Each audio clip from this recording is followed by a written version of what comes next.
My name is Vitor Trindade, and I am the second clarinet player of the Baltimore Symphony Orchestra. And today I am going to be talking about some of the most common extended techniques for the clarinet. I am going to start with my very favorite one, the multiphonics. So, multiphonics happen on the clarinet by dividing a low note into all of its upper partials or harmonics. And since the clarinet only has uneven harmonics, our multiphonics sound a lot more peculiar than other instruments. So for example, if I have this low F, these are all the harmonics I can get from it. So you have the low F,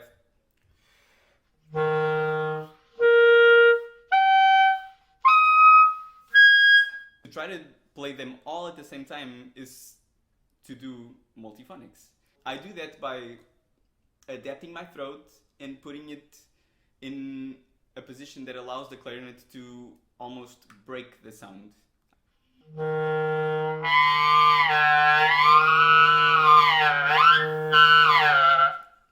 I don't think my neighbors really like this one. So basically what I'm doing is glissandoing and moving my throat up and down all the partials that I can get from this note. But since it's so random, many composers and clarinet players found a way around it to get a lot more specific multiphonics.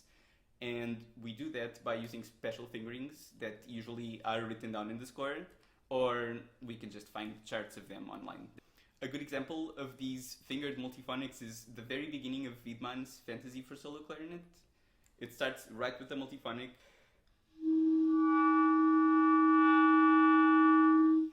So, by putting just these three left-hand fingers down, everything else is open, I get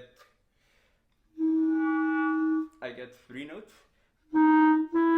It's between F and F sharp.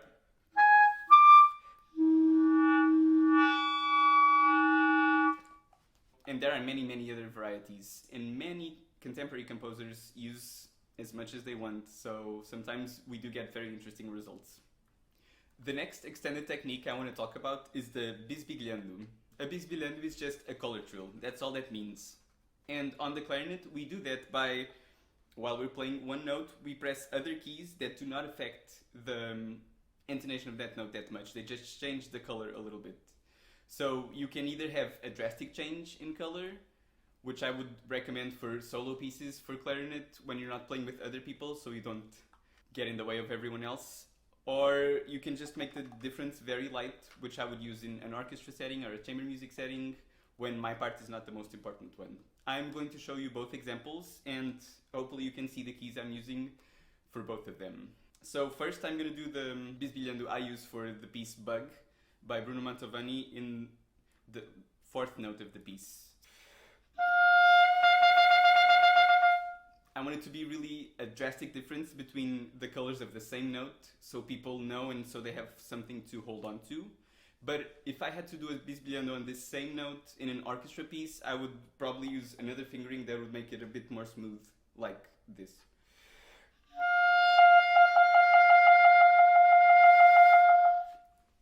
Hopefully you guys can hear the difference. The last extended technique I want to talk about today is one of the oldest ones of the clarinet. Composers like Ravel have used it in their orchestra pieces, so it's been around for just a long time. This one is called Flutter Tonging, and it's basically just a tremolo effect on the note that we get by rolling our tongue in the air we're putting into the instrument. So it basically sounds a little bit like this.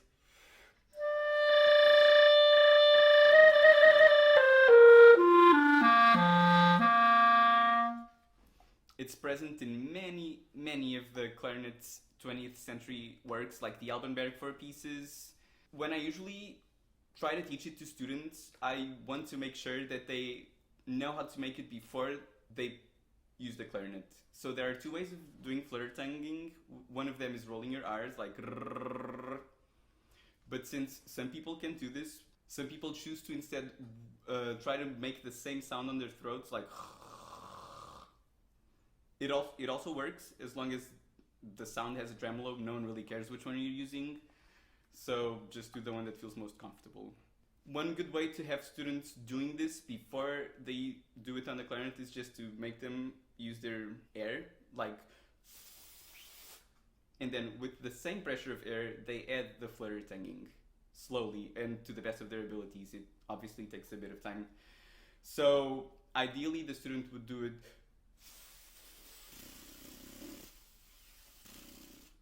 after that. They will normally transition to the clarinet, and I put my tongue behind the reed, right behind, and I let it roll there while I try to keep the same sound integrity.